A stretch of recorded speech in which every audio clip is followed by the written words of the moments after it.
ಕಂಪ್ಲಿ ಸೋಮಪ್ಪನ ಕೆರೆಯಲ್ಲಿ ಮೊಸಳೆ ಪ್ರತ್ಯಕ್ಷ.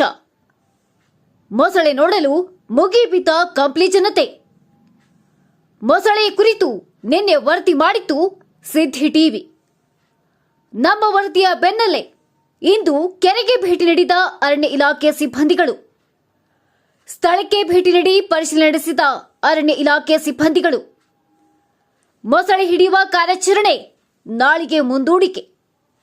ಇಂದು ಸಂಜೆ ಕೆರೆ ದಡದ ಮೇಲೆ ಮೊಸಳೆ ಮತ್ತೆ ಪ್ರತ್ಯಕ್ಷ. ಮೊಸಳೆ ನೋಡಲು ಕಂಪ್ಲಿ ಜನ ಮುಗಿಬಿದ್ದ ದೃಶ್ಯ ಇಲ್ಲಿದೆ ನೋಡಿ.